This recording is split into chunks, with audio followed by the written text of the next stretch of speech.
پڑھیں اللہم صلی علی سیدنا و نبینا و شفیعنا و حبیبنا مولانا محمد معدن الجود والکرم و آلہ الکرام و ابنہ الکریم و امتہ الکریمۃ و بارک وسلم۔ ارشاد الہی ہے 19واں پارہ سورہ جن شریف ہے۔ عالم الغیب فلا یظہر علی غیبہ احدا الا من ارتضی من رسول۔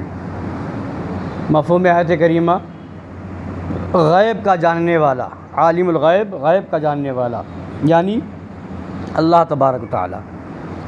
غیب کا جاننے والا اپنے غیب پر کسی کو مطلع نہیں فرماتا، مسلط نہیں فرماتا، الا من ارتضی من رسول، سوائے اپنے پسندیدہ رسولوں کے۔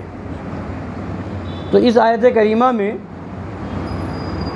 اللہ تبارک تعالیٰ نے بالکل واضح طور پہ فرما دیا کہ اللہ تعالیٰ اپنے خاص غیب پر ہر ایک کو، ہر عام آدمی کو مسلط نہیں فرماتا، مطلع نہیں فرماتا، ہاں اپنے رسولوں کو، پسندیدہ رسولوں کو آگاہ فرما دیتا ہے، مطلع فرما دیتا ہے، مسلط فرما دیتا ہے، ان کے قبضے میں دے دیتا ہے۔ تو اس آیت کریمہ میں غیب کے بارے میں بتایا گیا۔ غیب کسے کہتے ہیں؟ جو چیزیں حواس کے ذریعے سے، یعنی آنکھ، ناک، کان وغیرہ کے ذریعے سے جو چیز معلوم نہ ہو اس کو غیب کہا جاتا ہے۔ مثلا کوئی بمبئی شہر نہیں گیا مگر کسی سے سن رکھا ہے نا کہ بمبئی شہر ہے، تو کان کے ذریعے سے اس کی خبر مل چکی ہے، تو یہ غیب نہیں ہے کہ کوئی اگر کوئی کہے کہ نہیں میں بمبئی نہیں گیا مگر میں بھی جانتا ہوں کہ بمبئی ایک بہت بڑا شہر ہے، تو وہ یہ ہو کہ غیب جانتا، ایسا نہیں ہے، سن چکا ہے وہ کسی سے، ہے نا، تو یہ غیب نہیں ہے۔ ہاں تو جو چیزیں نہ کسی سے عام دیکھنے والے سے سنی ہو، نہ کسی اس طرح سے معلوم ہو اور نہ دیکھ کے آیا ہو، جیسے جنت اور دوزخ ہے، ہم میں سے کس نے دیکھا ہے یا ہم میں سے کس نے اس طرح سے سنا ہے؟ غیب کے جاننے والے آقا نے ہمیں بتایا ہے نا، سرکار دو عالم صلی اللہ علیہ وسلم نے بتایا ہے، تو وہ اور اس پر ایمان رکھنا، اسی کو کہتے ہیں یؤمنون بالغیب، الذین یؤمنون بالغیب۔ مومنوں کے بارے میں فرمایا کہ وہ جو غیب پر ایمان رکھتے ہیں، یعنی جنت کو دیکھا نہیں، دوزخ کو دیکھا نہیں، بلکہ سب سے بڑا غیب تو اللہ کی ذات ہے، جس کو غیب الغیوب کہا جاتا ہے، اللہ تبارک تعالیٰ کی ذات ہے، تو وہ بھی ہم نے اللہ کی ذات کو ہم نے نہیں دیکھا ہے نا، مگر ہم ایمان اور عقیدہ رکھتے ہیں کہ اللہ کی ذات ہے نا، اور اس کو جو نہیں مانے گا وہ مسلمان ہی نہیں ہوگا۔ تو دو طرح کا غیب ہے، ایک غیب وہ ہے جس پر جو دلیل کے ذریعے سے معلوم ہو، اور ایک وہ ہے جو بغیر دلیل کے معلوم ہو۔ دلیل کے ذریعے سے معلوم ہو، جیسے زمین بنی ہوئی ہے، آسمان موجود ہے، کائنات میں سارا کاروبار چل رہا ہے، سورج نکل رہا ہے، چاند ڈوب نکل رہا ہے، ستارے ہیں، تو یہ سب چیزیں اس بات کی گواہی دے رہی ہیں کہ کوئی ایک چھوٹی چیز بغیر کسی کے بنائے نہیں بنتی۔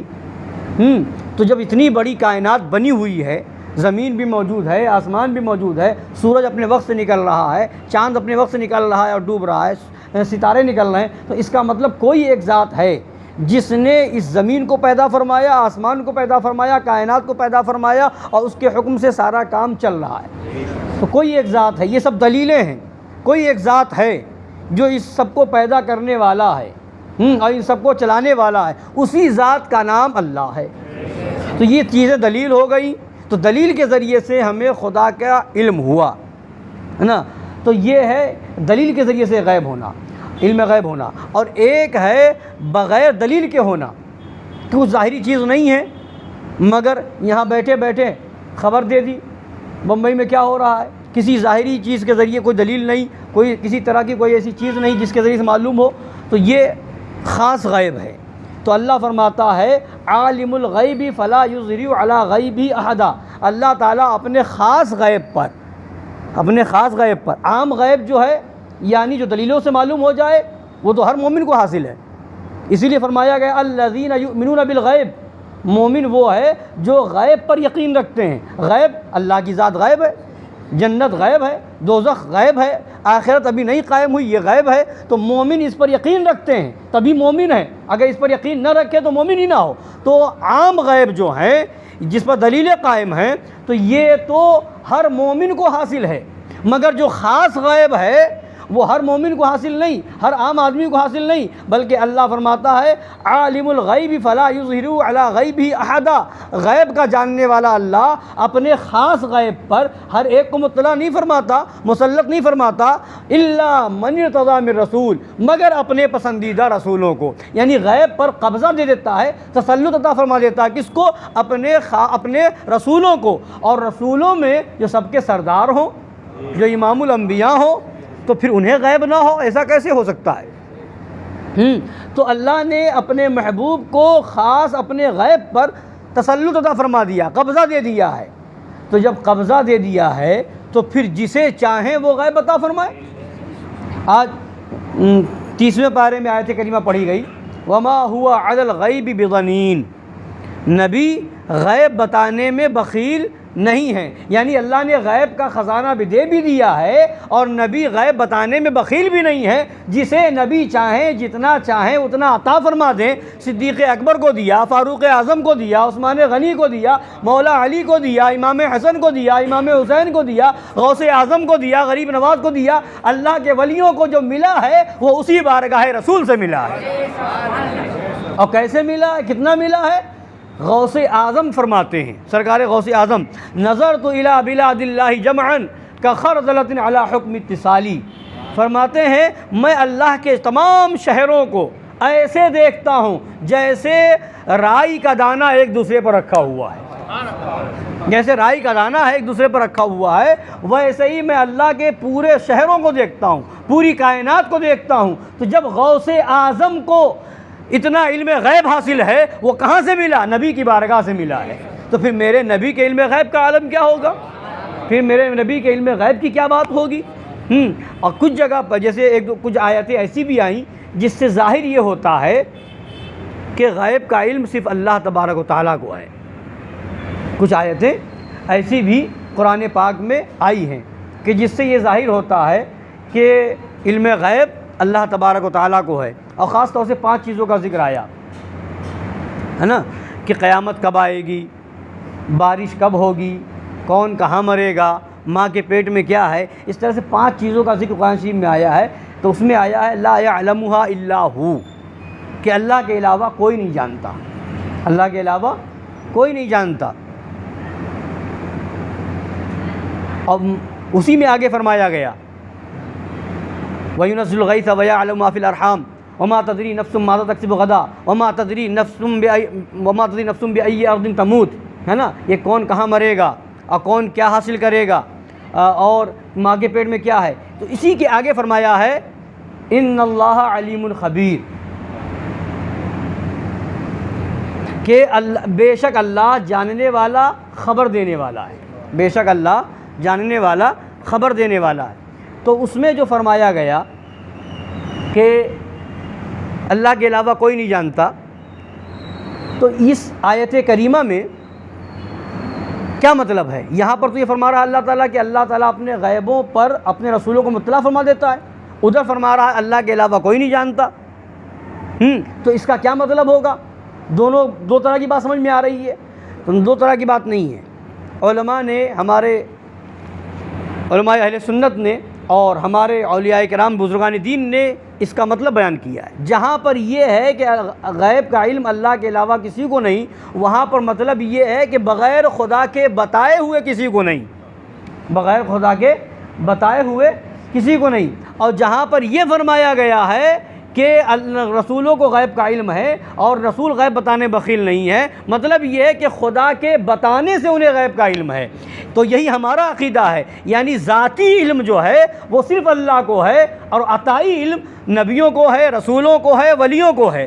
تو ذاتی صرف اللہ کو، جہاں پر یہ فرمایا گیا کہ غیب کا علم اللہ کے علاوہ کسی کو نہیں، یا علوم خمسہ کا جو ذکر آیا کہ وہ اللہ کے علاوہ کسی کو نہیں، تو وہ مراد کیا ہے؟ اب بغیر خدا کے بتائے کسی کو نہیں ہے، بغیر خدا کے بتائے ہوئے کسی کو نہیں ہے۔ اور جہاں پر فرمایا گیا کہ غیب کا علم ہم نے دیا ہے رسولوں کو، تو وہاں مطلب اللہ کی عطا سے ہے، یعنی ذاتی علم صرف اللہ کو ہے، عطائی علم رسولوں کو ہے، ولیوں کو ہے، انبیاء کرام کو ہے۔ اگر یہ فرق نہیں کریں گے تو پھر آیت کا مطلب ہی واضح نہیں ہوگا۔ ہے نا. تو ہمارا بھی عقیدہ ہے کہ رسول کا علم جو ہے وہ ذاتی نہیں ہے، عطائی ہے. میرے نبی کا علم غیب جو ہے ذاتی نہیں ہے، خدا کی عطا سے ہے نا. اگر ذاتی کوئی مان لے گا کسی نبی رسول کے لیے تو کافر ہو جائے گا. ذاتی علم غیب صرف اللہ کو ہے، اور رسول کو جو ہے وہ علم غیب عطائی ہے.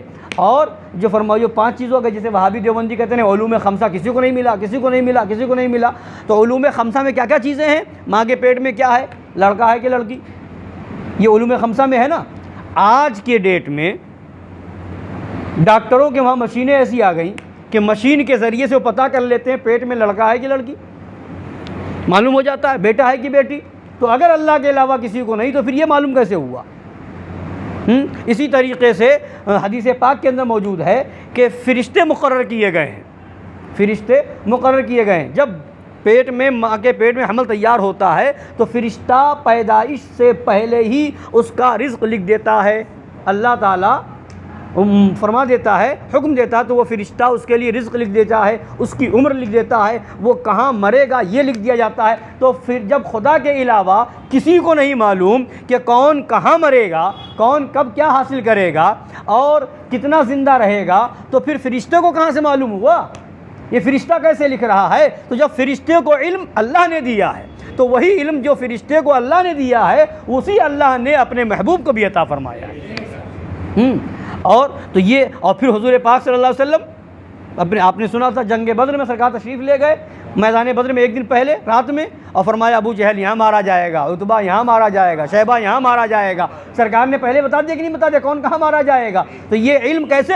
تو مطلب کیا ہوا؟ اسی میں آگے فرمایا گیا، جس میں یہ فرمایا گیا علوم خمسہ کے بارے میں، اسی میں اللہ فرماتا ان اللہ علیم خبیر، بے شک اللہ جاننے والا، خبر دینے والا ہے. تو علیم تو فرما دیا اللہ جاننے والا ہے، خبیر خبر دینے والا. مطلب یہ پانچوں علم جو ہیں علوم خمسہ اللہ جانتا بھی ہے، اپنے محبوبوں کو بتاتا بھی ہے نا. تو جو اللہ کا علم ہے وہ ذاتی ہے اور جو رسول کا علم ہے وہ عطائی ہے. یہی فرق ہے. جانتا ان غیبوں کا علم اللہ نے رسول کو بھی دیا ہے اور خدا کے پاس تو ہے ہی، خدا تو ہر چیز جاننے والا ہے. تو فرق یہ ہے کہ خدا کا علم ذاتی ہے اور رسول کا علم، انبیاء کرام کا علم عطائی ہے. یہی فرق. اور سب سے بڑا غیب، ابھی آپ نے سنا، سب سے بڑا غیب کیا ہے؟ اللہ کی ذات. سب سے بڑا غیب غیب الغیوب اللہ کی ذات ہے. تو اللہ کی ذات کو یہاں تک کہ موسیٰ علیہ الصلوۃ والتسلیم نے تمنا کی تھی کہ مولا تجھے دیکھنا چاہتا ہوں، تو خدا نے فرمایا لن ترانی، تم مجھے نہیں دیکھ سکتے. کسی نے نہیں دیکھا. اگر دنیا میں سر کی آنکھوں سے دیکھا ہے تو صرف ہمارے آقا نے دیکھا ہے.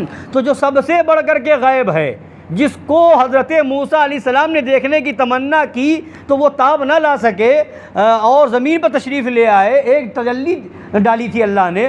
تو وہ ذات جو غیب الغیوب ہے، اس ذات کو کسی نے نہیں دیکھا دنیا میں، صرف ہمارے آقا نے دیکھا ہے. تو جس ذات کی نظر سے سب سے بڑا غیب غیب الغیوب خدا کی ذات پوشیدہ نہ رہی تو پھر دوسری چیزیں کیسے پوشیدہ رہ سکتی ہیں؟ تبھی اعلیٰ حضرت فرماتے ہیں اور کوئی غیب کیا تم سے نہاں ہو بھلا، اور کوئی غیب کیا تم سے نہاں ہو بھلا، تم سے پوشیدہ ہو جائے اور کوئی غیب، جب نہ خدا ہی چھپا تم پہ کروڑوں درود، ہے نا. نہاں مانے پوشیدہ.